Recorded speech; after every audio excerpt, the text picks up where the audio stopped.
Good morning and welcome to today's webinar on the IFSP rule, paragraphs J, K, and M of Rule 5123-10-02. This is Lori Myers, and I'm the Training Coordinator for Early Intervention. The subject matter expert today will be Nathan Didino, our Part C Coordinator, and also with us today is Diane Fox, and she will be reviewing some of the material and facilitating the webinar. Today's presentation is designed to review information from the rule and address questions submitted by the field. If you have questions that you're submitting today, we won't answer them today, but we will collect them and then address them later in an FAQ, and that FAQ document will be posted to our website. Good morning. I wanted to take this opportunity to remind everyone why we are doing these webinars.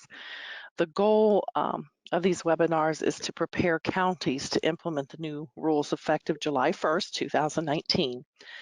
We want to reinforce what's not changed and highlight the changes to allow counties to prepare their local procedures. All of the facilitated webinars are being recorded, and we will post these on our website under Providers, EI Rules 2019. We are also posting other resources on that page, such as the rule courses, FAQs, and guidance documents. In order to get the full benefit of these facilitated webinars, we ask that you read the applicable rule first, jot down your questions, and then view the rule course on the My Learning LMS, and then jot down your questions from that, and then send them in to Lori. And we will use those questions and answer those questions at the end of the presentation. We will also use these questions and other questions that come in to develop our FAQs.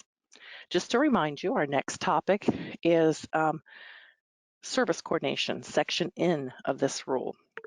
And the next facilitated webinar is scheduled for 5/21/19. So far, we have no questions for that rule. Also, thank you for your feedback. One type of feedback we received was that it would be helpful to have the rule number on the slide. We did not have time to incorporate that suggestion into this webinar, but we will do our best to do so from now on. I also want to thank Lorain County and for a gift. They gifted me with a bell, a very gentle reminder to transition to the next item. So I'm going to use that to indicate that we need to change slides. Like, yeah, can you hear that, Lori? Oh, you did. Can. Okay. So we're using a tiered approach to support our administrators, our local leadership, and our local early intervention service coordinators and supervisors, and other early intervention team members to understand and implement these rules in July. So the first level is reading the rules and looking at the courses, jotting down your questions, and then facilitating, participating in the facilitating webinars, and then looking at the FAQs. So those are all our methods of supporting you with understanding, being able to implement the rule come July 1st. So then what we would like to do is offer regional seminars. The focus will be on our early intervention service coordinators and supervisors on implementing these rules. And so the focus will be on the role of the service coordinator. So it'll allow the service coordinators and our supervisors some time. As you see, they'll begin in August. So this will give you time to implement the new rules, figure out if your local procedures and policies need changed or revised, or seek additional technical assistance if you need to implement the rules are having some challenges. So you'll come to this training with all that knowledge. And so we will not focus a lot on lecture because that's kind of what we're doing now. Rather, we will develop at least 3 scenarios. So these will be real, live Ohio families who are receiving early intervention services. So we will not share names or any PII with you, but the situations and that kind of thing, these are real situations. So what you'll be asked to do, if you're a service coordinator, you'll be asked to figure out what activity you need to facilitate and coordinate, what information you will need to share with the parent, what procedural safeguards or parents' rights are associated with this activity, and then do some practice actually facilitating that activity. And then the supervisors will have a similar activity, but it'll be from their perspective, that this is a note that you read, this is the eligibility determination, what feedback would you give the service coordinator? So we're still working on this, it's a work in progress, but we're very excited about this. It's going to be highly engaging, and really the whole focus will be a job embedded activity. So, and we look forward to meeting you while we're on the road rocking these rules. So without further ado, I will turn the presentation over to Nathan Didino.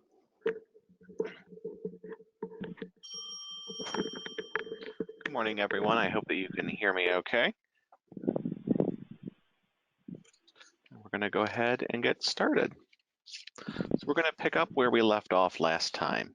And we're back with the IFSP form and the IFSP rule, and we're starting with Section J, which is the Individualized Family Service Plan meeting. And paragraph J specifies these requirements for the IFSP. Some of the information has not changed from previous rules. So, we've still got the 45-day timeline, requirements of the contents of the IFSP and IFSP meetings. Those are all the same. Other things have changed based on our analysis of the federal regulations and the guidance that we've received from the U.S. Department of Education's Office of Special Education Programs, or OSEP.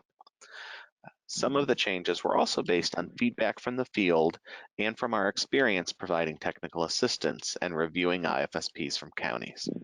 The IFSP process hasn't changed.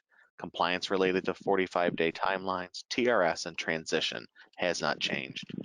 The IFSP form has changed, as I'm sure all of you have noticed.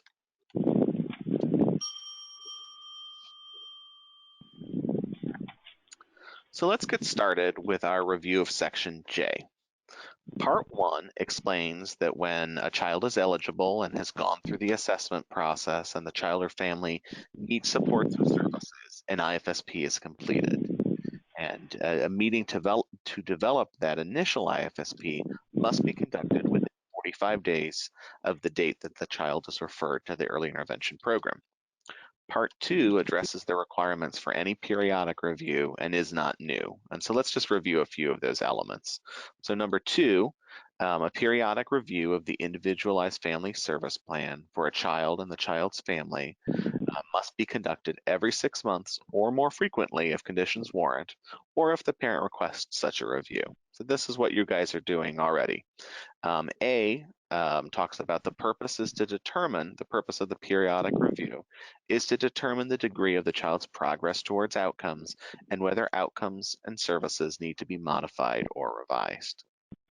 In any periodic review, the provider needs to ensure that the way that provider participates aligns with the requirements of that provider's licensure board or credentialing agency and ensures confidentiality. So you really want to, if you're a provider and you're looking at how you need to participate in one of these reviews, you need to make sure that how you're doing that is consistent with anything that your licensing board or credentialing board might have put in place. So and that's really getting at the technology here. So if there are allowances to participate via technology within your licensure or your credential, then this is acceptable. I'm getting reported static. So we would advise them to check their audio. Okay. and then also turn off any unused, web. Sure. Those are called. Yep, so we're getting some reports of static here, so you might want to be sure to check your audio, and if you've got other apps or programs running on your machine, you might think about also putting those, closing those. So we're talking about participating via technology here if you are a provider. And again, looking at your licensure or your credentialing agency to see if you can participate via technology. If not, you must ensure that your mode of participation is acceptable and meets the requirements of your license or credential. So written, phone, knowledgeable representative, etc. All right.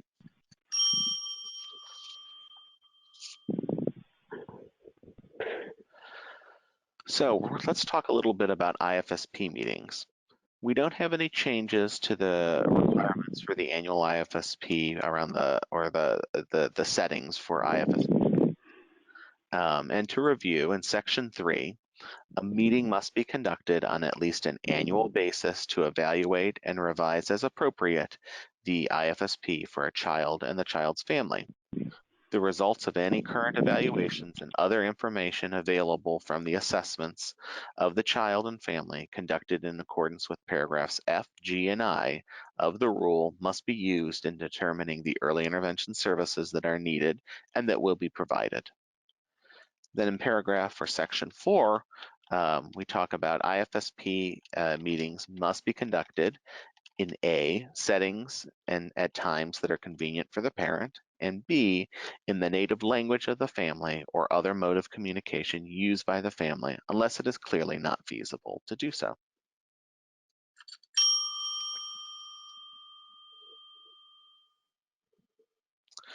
right, and J5 includes the requirements, again, for the IFSP meeting arrangements, and there are two changes that we want to note here. The first one is Form EI-13. It's a new form for the IFSP meeting notice.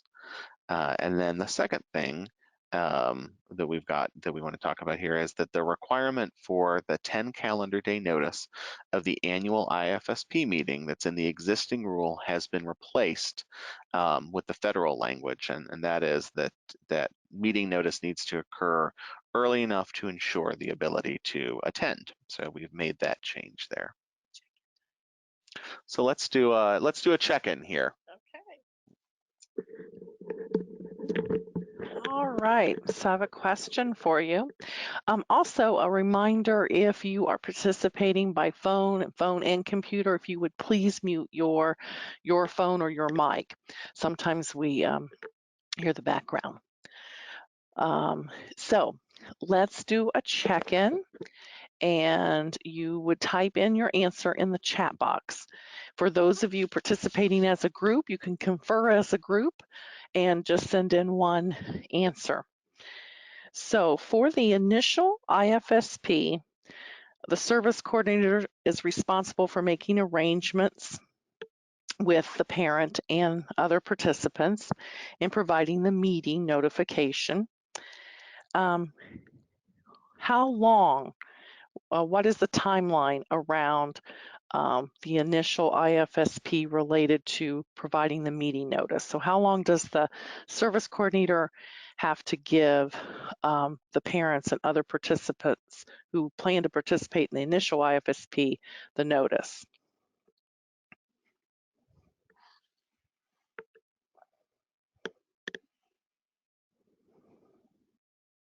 Great, send these answers in.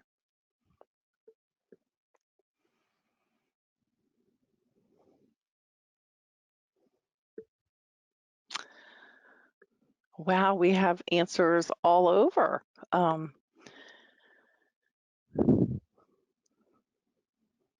So sure, I'll repeat the question. So for an initial IFSP, the service coordinator is responsible for providing the meeting notice on that EI-13. How much of a notice must the service coordinator provide to the parents and other participants for an initial IFSP?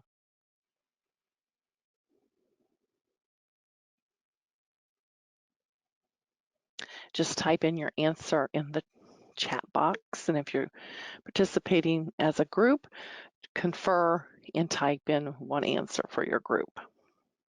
Okay, so Nathan, we have 1 day, 10 days, 30 days.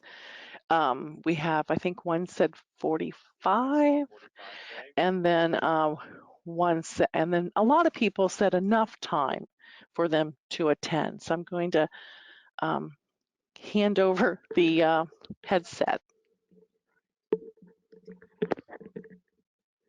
Okay, thank you everybody who typed in an answer here. And I want to refer everybody back to J5 here. And again, this is one where that meeting notice just needs to be sent early enough to ensure that the participants have the ability to attend. So there isn't a specific number of days. It's really going to be, dependent on the situations. We had a question of that seems kind of broad. Where did that come from? And that comes straight from the federal regulations. The federal regulations don't have a specific number of days that are specified. And as we worked with stakeholders to draft these rules and create these forms, the overwhelming consensus of the group was that we shouldn't generally be requiring things that are in addition to or a stricter standard than what the federal regulations are, unless we have some really specific and good reasons. So it's, again, the answer here is early enough to ensure the ability to attend. All right, let's move on to the next slide. So paragraph J6 is specific to the initial and annual IFSP meetings and indicates who is required to participate and who may participate in IFSP meetings. There are no changes related to members of the IFSP team. In paragraph 6, each initial and annual Individualized Family Service Plan meeting shall include. We've got Sure. some really good questions. We probably deal with Oh, all right. We've got some questions. So, we have a lot of providers on our call today, and some of the providers work for county boards. Mm-hmm. So the question is that to remind service coordinators to make sure that they facilitate and coordinate the meeting in time for everyone to attend. Right. So there's a lot of questions about the day before. Right. So we've got a lot of questions about, how soon, and a number of folks have raised the issue that they are not always coordinating county board services. They may be working with a polar provider, or they might be working with a vision or hearing provider. And so, how soon is 1 day, enough notice? And it may be enough notice. It probably isn't, but it may be. Again, you're really going to want to look at that situation. And if a polar provider or a vision or hearing provider or another non-county board provider should be part of that IFSP meeting, you might need to give greater notice than you might if you are just working with one of your county board providers. So again, you really want to make sure, the important thing here, right, is that the people who should be part of that meeting are getting enough time to be able to join the meeting and take part in it, so that we can really follow that IFSP process to fidelity, because that process hasn't changed at all, and that's really important, as we all know, to have the right folks be part of the meeting. All right, I think we'll move on.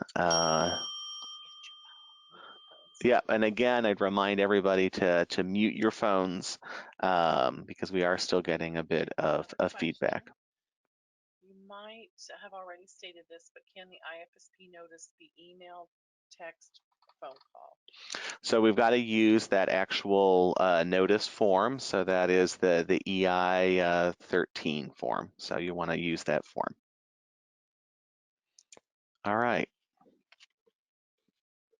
So we're moving on here, and we've got the right slide up.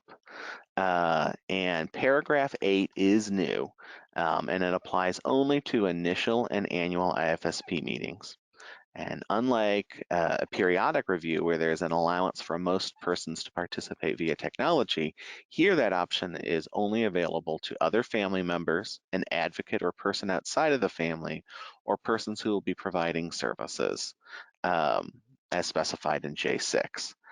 The addition of use of technology, confidentiality, and consistency with licensure requirements is the same that we discussed earlier in the rule in paragraph 2C. So if you're using technology, sometimes your licensing board might have some additional requirements or limitations on your ability to use that technology for these kinds of purposes. So you just want to check to make sure that you are acting in compliance with your board. Nathan? Oh, yeah. We got a couple of clarifying questions came in about EI 13, if we can back up for a second. Sure. So a follow-up to the question about whether you can email, text, or phone call about the meeting, can you complete EI 13 and scan it and email it? So the question is whether you can complete EI 13, scan it, and email it. And yes, you can do that. Okay. And then there was a question, can you repeat the changes that were made to EI 13? Can I repeat the changes that were made to EI 13?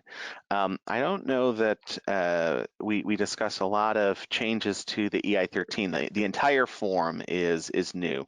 I think that we were talking that there were a couple changes for making the IFSP meeting arrangements, one of which was that there is this new form that we're using, the EI 13, and the other was that there is no longer this 10 calendar day notice to provide to use the EI 13 to provide the meeting notice, but instead that notice needs to be provided early enough to ensure that everyone's able to attend. All right, and Diane wants to do another check-in.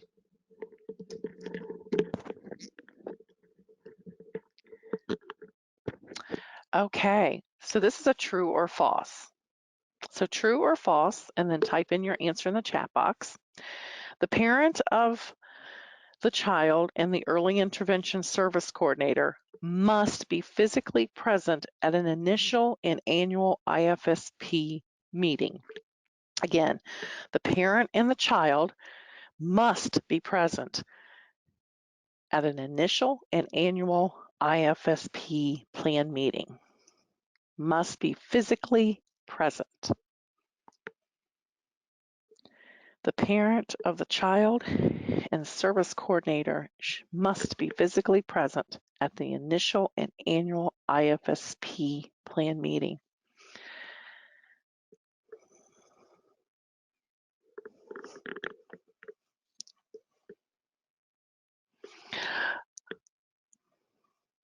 You guys are really good, right?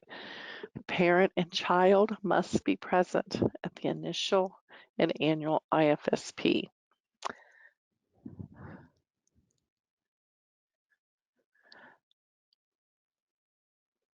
All right, I'm going to turn it over to Nathan.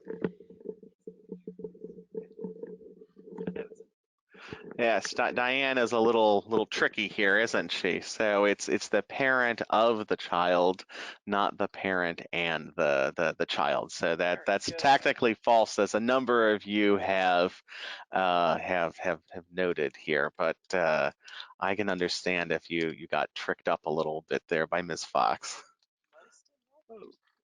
All right. Let's see. I think that we are up to the next slide here. All right, and so EI 04, that is our new IFSP form, and paragraph K covers the content of the IFSP. And the new IFSP form, like I said, is EI 04. And we are developing a guidance document for completing the IFSP. And we'll be having a Rocking the Rules webinar on the IFSP form that we've scheduled for June 18th. So just a little over a month away, so sign up. There are no changes to the rules for documenting the family assessment information, the outcomes, or for the EI services that are needed.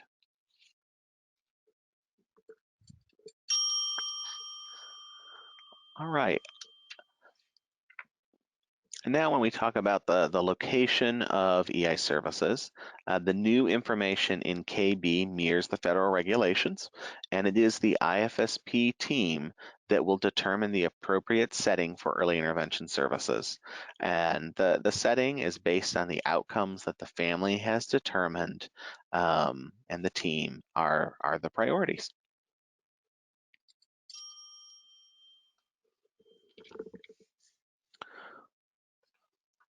All right, so in paragraph K5C, we're going to talk about identifying the funding source for EI services and the steps that the early intervention service coordinator will take when the funding source is a system of payments provider. And it includes the requirement to include the payment arrangements that are in the IFSP, just like you all are doing right now. The change here is that there's a requirement that if you're going to be submitting a system of payments or a polar application, you have to do that to submit that to DODD within 30 calendar days of the parent's signature of the IFSP. We've had some issues in the past where sometimes we've gotten those polar applications, in some cases, unfortunately, months after the IFSP, which delays the ability for us to make payments to the providers, and if there's any confusion, it really kind of snowballs. So we've added this requirement that we have to get that application within 30 calendar days of the IFSP. And the early intervention service coordinator must also provide the polar provider with a copy of the IFSP within 30 days of the IFSP date. The system of payments rule, and this is 512310-03, and now we're going to reference paragraph C5 of that rule, states that providers of early intervention services other than county boards shall enter into a contractual relationship with DODD for the provision of services. And the SOP rule is going to be addressed in some of our other upcoming webinars on June 11th and June 13th. So the June 11th one is going to cover the requirements that are in the system of payments rule that apply for all families. And then the one on June 13th, part 2, is going to cover the requirements when an SOP provider is involved for the family. So if you work through this in your county, you know that there are some requirements in that rule that are going to occur for every family. And then there are some requirements that really only apply if you're actually using a polar provider. All right. Oh, knowledge check. Oh, we're going to do another knowledge check before we move on to the next slide. And this time I won't repeat because I think I goofed it up last time, so sorry. So, okay, let's try this one. The service coordinator must submit, if the service coordinator is coordinating funding and using Polar as the funding source, the service coordinator must submit the application to the department within 45 days of the parent's signature. True or false? Wow. Okay. Wow. You guys are quick. Correct. Yes. Very good. Wow. All right. Overwhelmingly false, and everyone is correct. It's 30 calendar days. Thank you.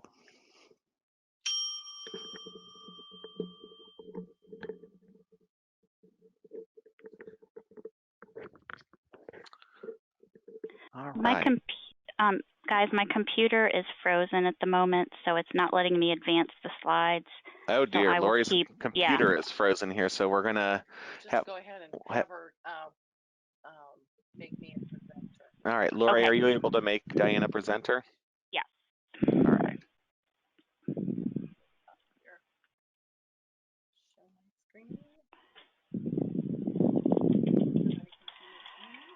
I think we're at slide 12. All right. Excellent. Thank you, everybody who is bearing with us. We seem to be having lots of technical problems today. Okay, and then I think actually we can move on to the next slide.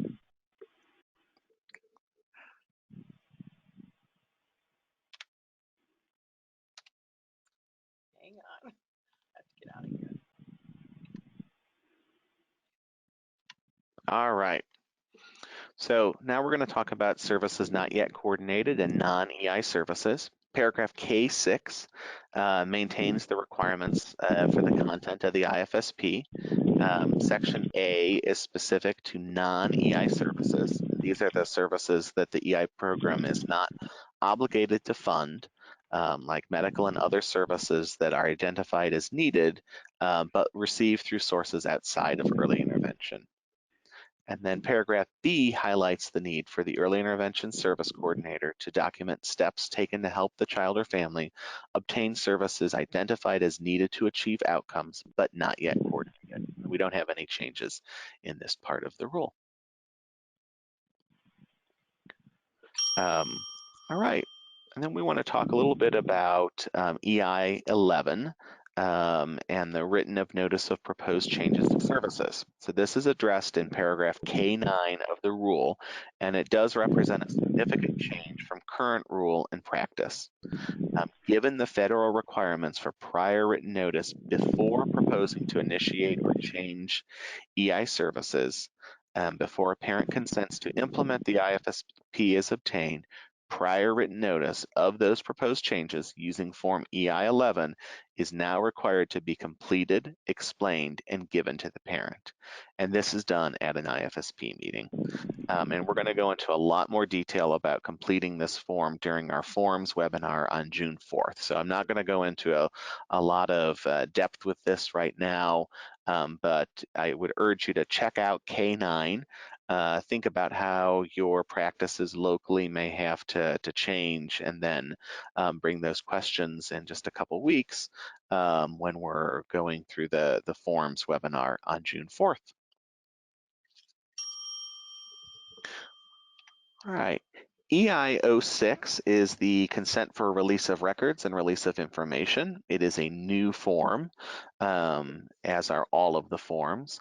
And I want to note that the early intervention service providers are going to be receiving this information automatically, because parent consent is not needed, except for again, we want to go back to that language in the rule about participating agencies.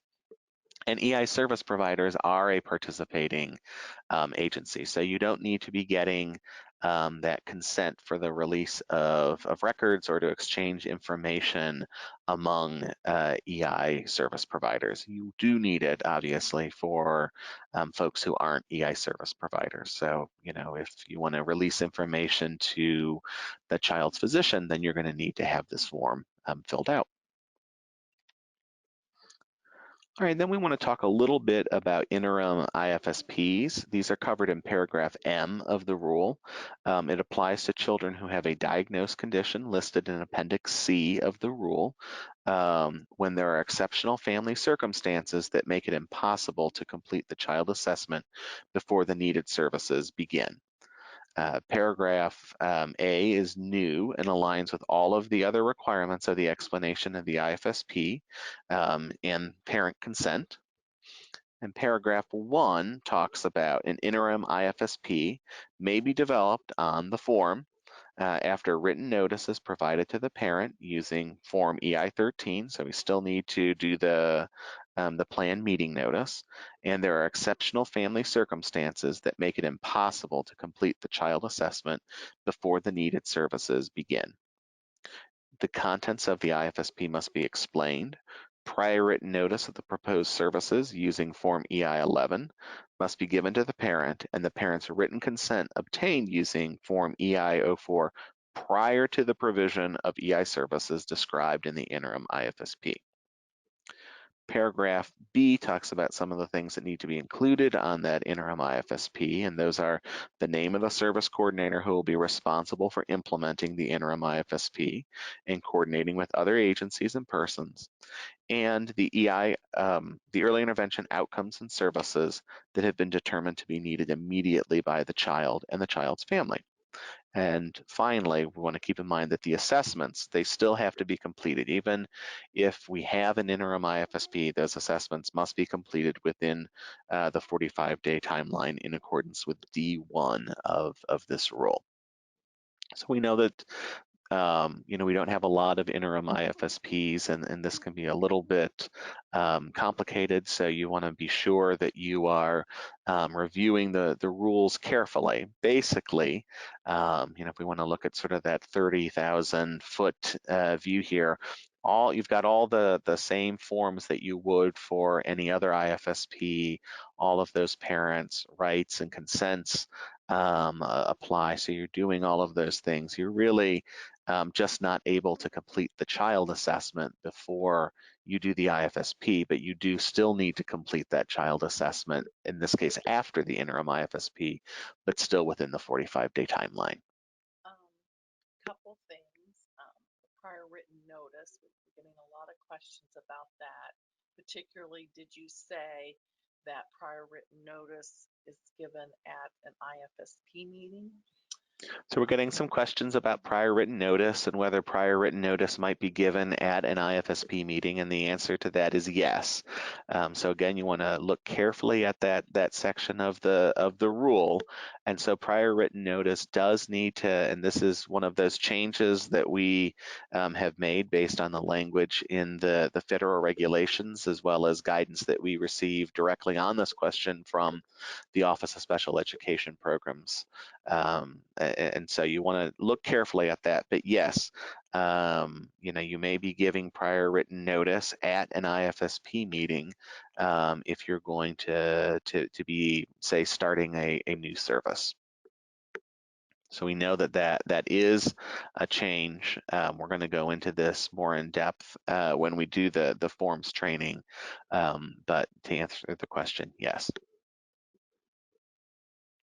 I guess the other thing I'd say about that is to keep in mind that there is the 10-day waiver that is available on the prior written notice form, which is new. So if a family did want services to begin immediately that had been added to an IFSP, they would not have to wait 10 days if that was what the family wanted. They could waive that 10-day waiting period. Yep, and so again, you really want to, and we'll talk more about this at that forms training on June 4th. All right. So, like Diane said, we had only one question, hence our asking lots of questions today of all of you. And maybe I'll read the question, and Diane can be our subject matter expert here today. Or maybe I'll just answer it since we've only got the one question. So you want me to answer the boo-boo? Oh, I know. So for annual IFSPs, what if the annual IFSP is due 90 days or less from the child's third birthday? Is it still expected that it be completed so close to a child turning 3 and exiting the program? And so this isn't explicitly referenced in the rules, and you know that under the current rules, if that redetermination process is due within 90 days of the child's third birthday, we've said you don't need to do that unless there are other reasons why you might be doing some of those things. And it's not our intent to change any of those practices.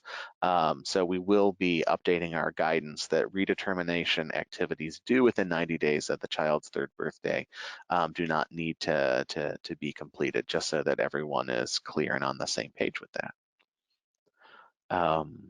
So that is our only question that we have today. I think there's some scroll. Is Lori able to do audio? Lori, are you able to do audio? Yes, I am. Questions? All right. Do you want to ask some of the questions that we might have that needed some clarification? Yes. Okay.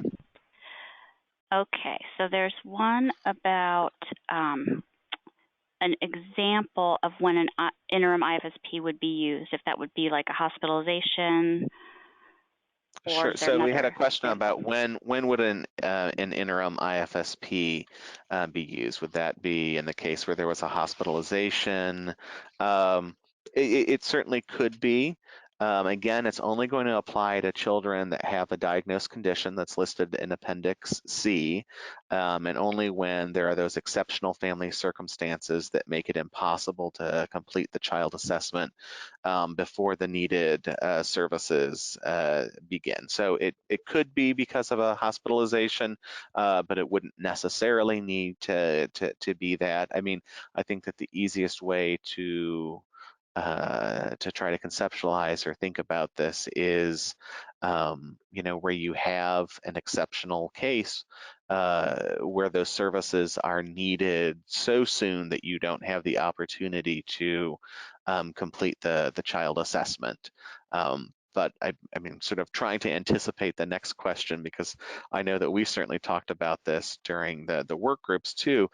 That also presents some challenges too, right? Because the child assessment is really aimed at trying to determine what those services are and what those needs of the family are. So again, we don't have a lot of interim IFSPs now, and we certainly wouldn't think that there would be some great increase in the number of interim IFSPs, because again, this should be a very rare situation. And of course, you still do need to complete those child assessments within the 45 days.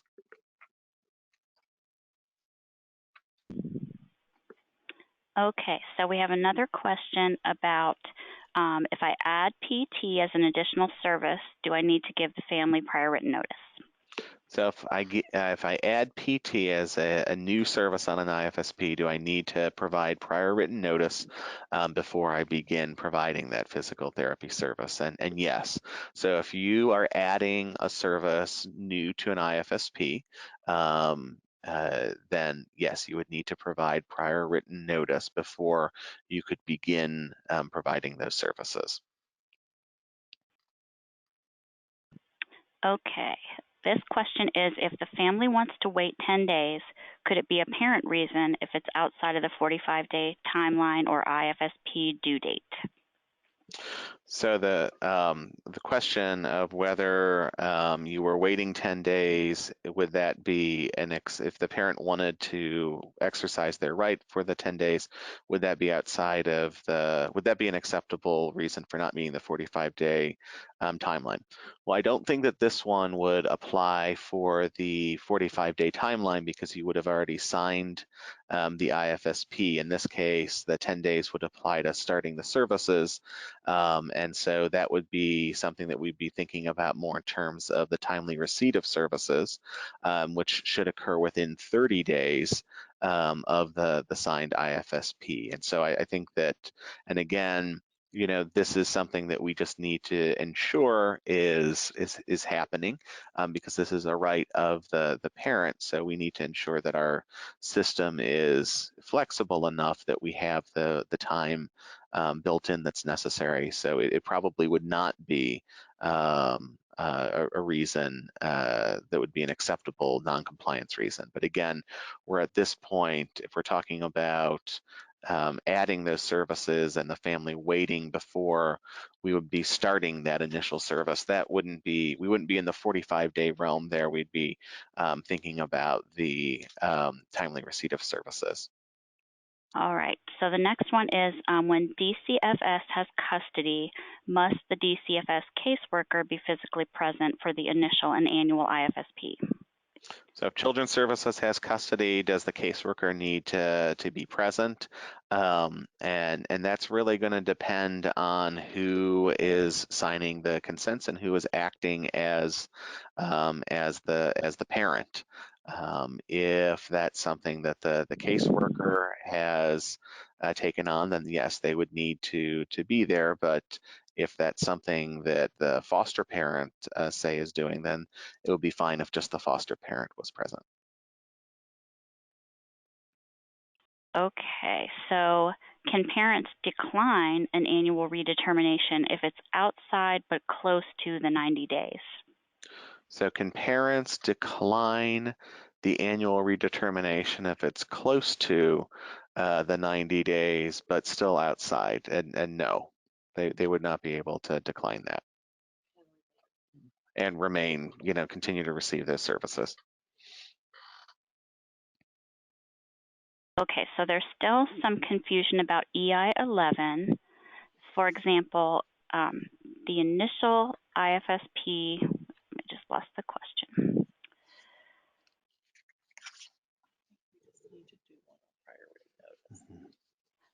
Okay, so the initial IFSP, and you're going to start PT services.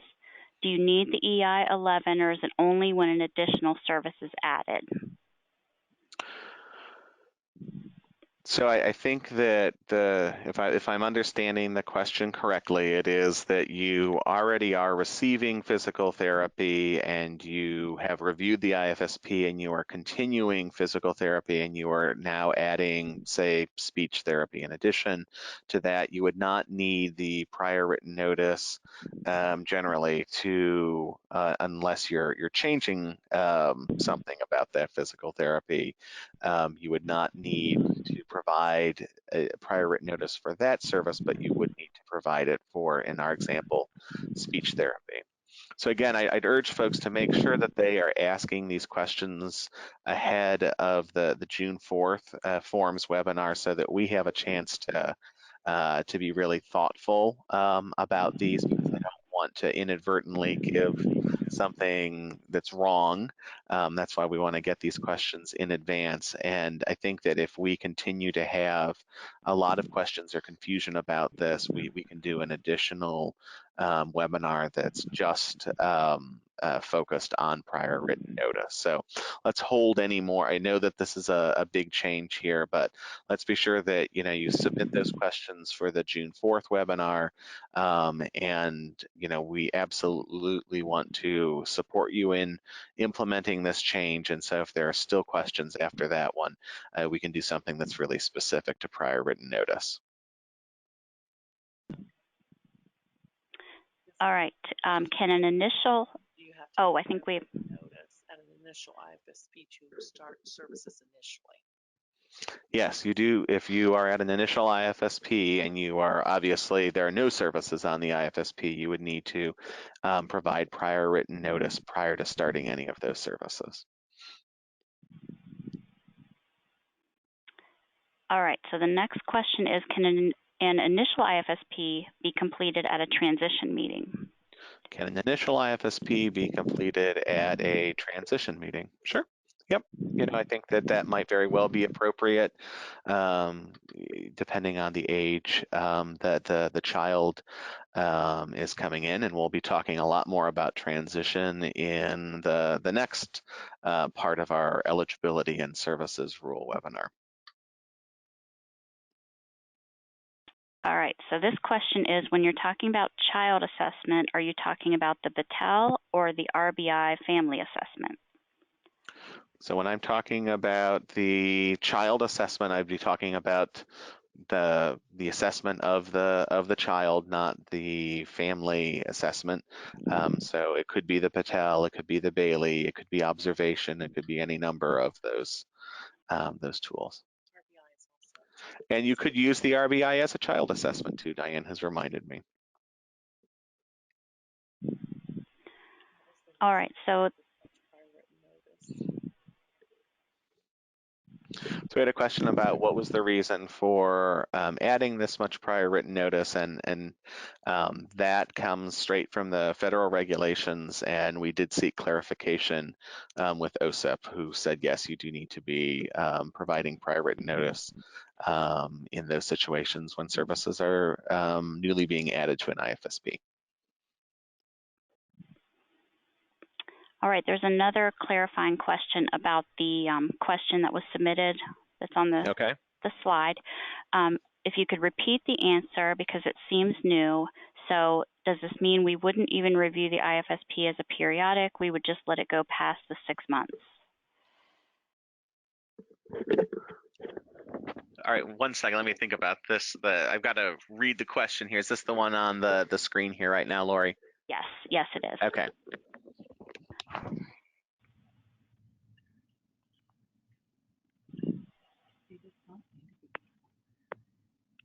So we would not see it as expired Okay. because it's within that timeline, right? Yeah, I think so. Right. So we wouldn't see that one as expired because it was within that 90-day window.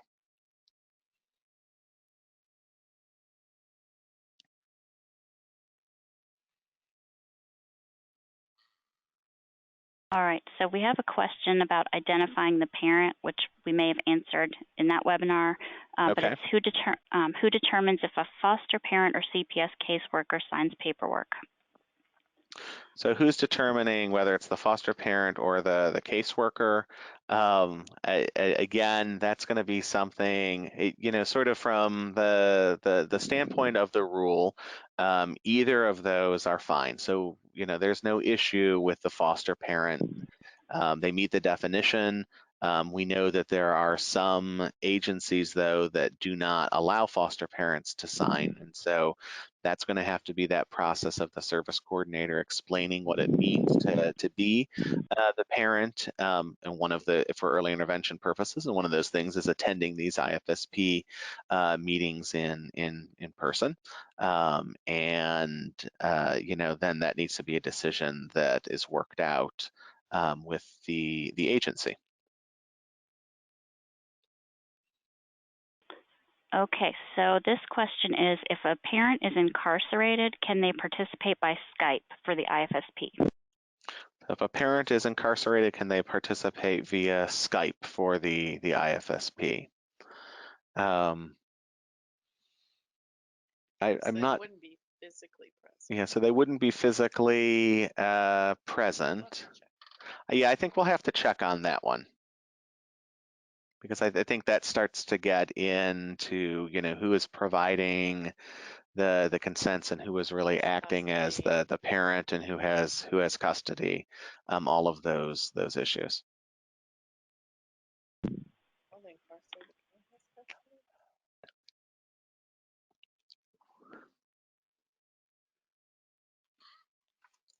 So we'll have to get back on that one. Again, we keep a log of all of your questions, and so we can make sure that we get answers for those. All right, so this question is, should the outcome end dates for the IFSPs referenced in the question on the screen be extended past 180 days to include the span up to the child turning 3? So the question is, should the outcomes be extended to the child's 3rd birthday when you're doing that? I guess in this case it would be the periodic review, so that they would be ending in that window. I think we need to look at that one, and we'll have to defer answering that one right now. I see that we're getting lots of questions about the 90 days there, so I think that we want to read through those questions, and we'll ensure that the guidance that we write answers those questions.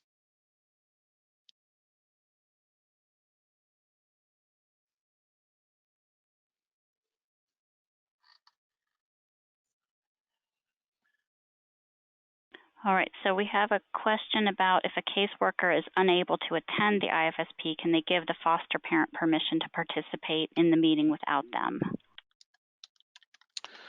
So if the caseworker is unable to attend, can the foster parent attend for them if that caseworker gives that permission? I mean, I think yes, that probably is okay. Again, that's really going to depend on that arrangement that is made with that agency, from an EI standpoint, a foster parent would meet the definition of parent.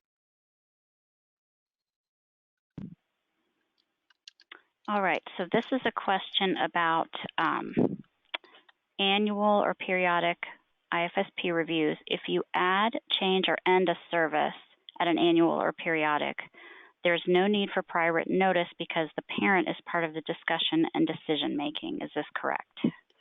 You would still need to be, giving prior written.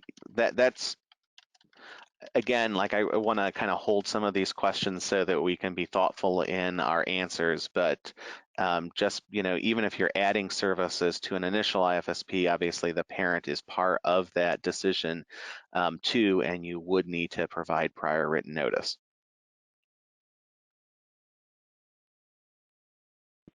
All right, so there's a question if all EI providers should take the forms training, such as therapists and DSs. Should all EI providers, so including DSs and other interventionists, take the forms training? And we certainly can't require that, but I mean, none of these trainings are required, but if that's something that's helpful. Yeah. I think the prior written notice would probably be helpful. Right. Definitely the IFSP and the ineligibility. So when we do 04 and 09, right, for sure. Yeah, I think that depending on which parts are being covered, I think that some of those things may be more or less relevant and helpful for the providers. Definitely the IFSP form would be, I think, very helpful for providers. The prior written notice of ineligibility would also be helpful. Prior written notice in general, I think that those things would be helpful.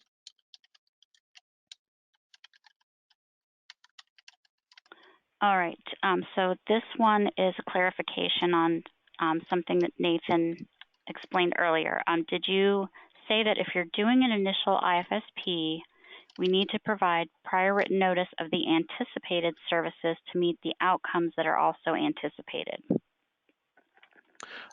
No, you would be, when you're at the IFSP and you've determined, these are the outcomes and these are the services that we are going to, that we're proposing to provide.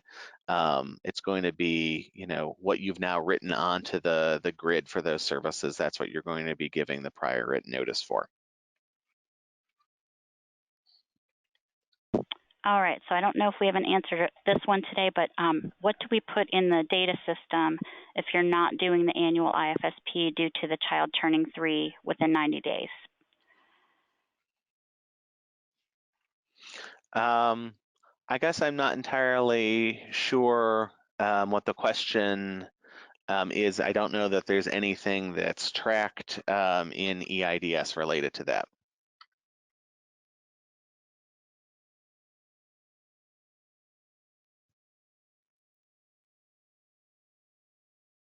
Okay, this next one, I think we may have answered part of this before. If the caseworker is the one who signs the documents for the child, do they have to be physically present at the initial and annual IFSP?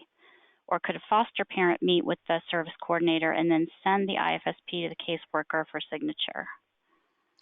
And again, I think this is something where you want to have these discussions with the caseworker and the foster parent very early on to explain what it means to be the parent, so that ideally you can make those decisions up front about who's going to be, who's going to be incurring all of those different obligations that you have of being a parent in EI.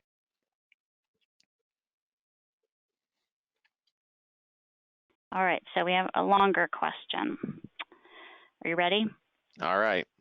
Okay. When adding a new service such as PT, do other existing services such as speech therapy, OT, etc., still have to provide their service within 30 days of the IFSP, even if they have just had a visit a few days prior to the IFSP to add the PT? So then there's an example. If an SLP is scheduled to visit 3 times in 180 days and saw the child once and the second visit is scheduled in 2 months, is it necessary for the SLP to come again within 30 days of the IFSP, or just come on the day that she had scheduled, which would fall after the 30 days of the new IFSP? I think I'd like to hold this. There's obviously a lot of detail here, and this is a really specific example. So I want to be sure that we can read through this so we don't miss some nuance. Answer it in the FAQ. Yeah, we'll be sure to answer that in the FAQs.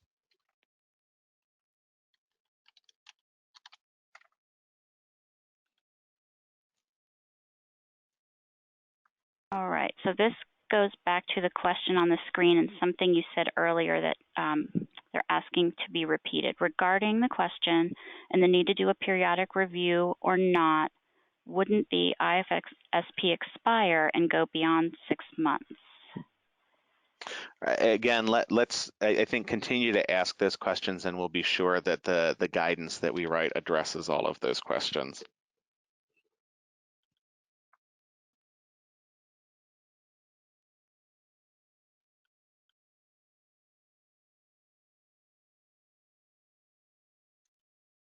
So, okay, so this one is clarifying something we said earlier. At the initial visit, we have to complete the prior written notice form, even though we're meeting with the family face-to-face. Is that correct? If you are going to be adding services to that IFSP, then yes, you would still have to complete the prior written notice form for those services at the initial IFSP.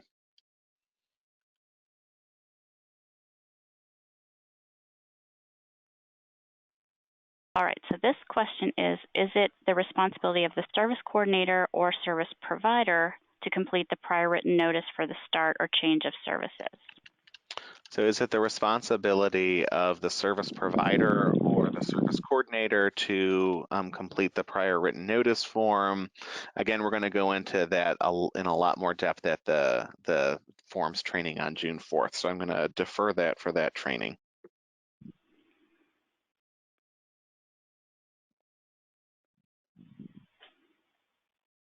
All right, so I have a question about the dates and times of the upcoming trainings, Okay. and I will answer that one. So those are on the EI Rules 2019 tile of the website. So if you go to Providers, the yellow tab at the center of the website, there's a new tile down towards the bottom, EI Rules 2019, and then it has a training schedule in there. The next one next week is going to be on service coordination, maintenance of records, and exit.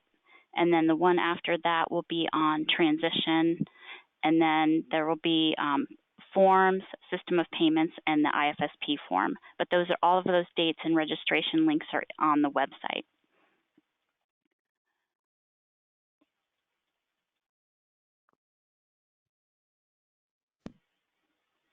All right, so this question is, can central coordination ask the CPS who is the parent in EI when making the referral, so service coordinators are not tracking them down for the answer?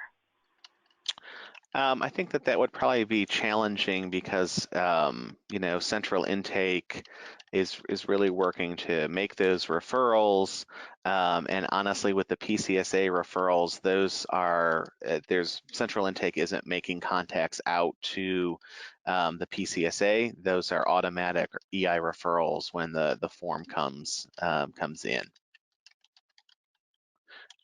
And we want to make sure, just as sort of a last plug here, to ask your questions for the upcoming trainings in advance of those trainings, so that we can be sure that we have the time to be able to look at the questions and do the research that we need to, so that we can give you good and accurate answers.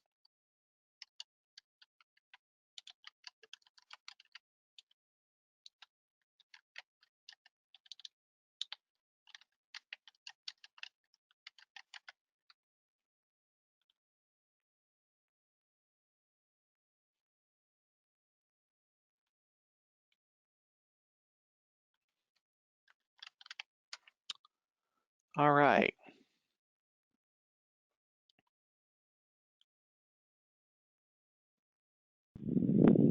Nathan, I do have one that I think we might want to answer today. Okay.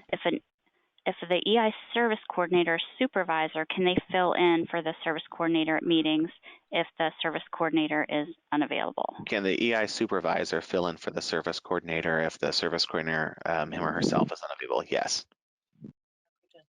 Yes, that, and you might recall that that credential would allow the supervisor to be able to do that.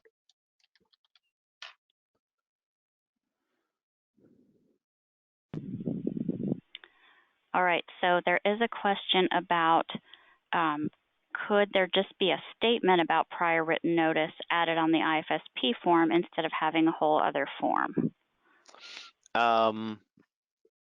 I think that would probably, at this point, no, because the forms are finalized. They've gone through the JCAR process, so we're not able to make any alterations to any of the forms.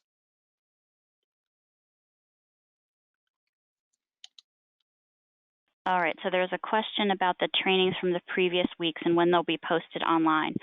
There actually are 2 of them posted on the website under that EI Rules 2019 tile. I think it's identifying the parent and the service coordination credentialing. And then the other ones are still in the process of being edited and finalized so that they can be posted. So just keep checking back within the next couple weeks, and as we get those completed, we will post them all there. I think the title that goes with those is recordings of facilitated webinars. So if you're looking on that page, there are several different sort of sections to it, and that's the one you would be looking for.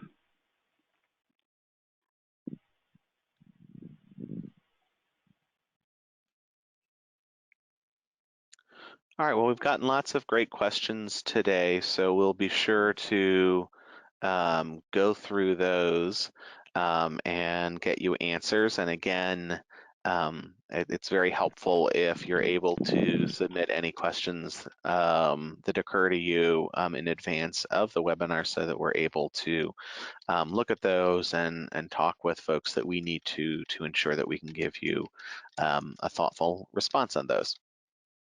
And we just want to say thank you again for participating. We really appreciate all of your questions and comments. It really helps us to research and get to know these rules along with you. So thank you. We really appreciate it. Great. Thank you very much on behalf of Diane and myself for your many questions and for participating in this process. And we look forward to talking to you again soon.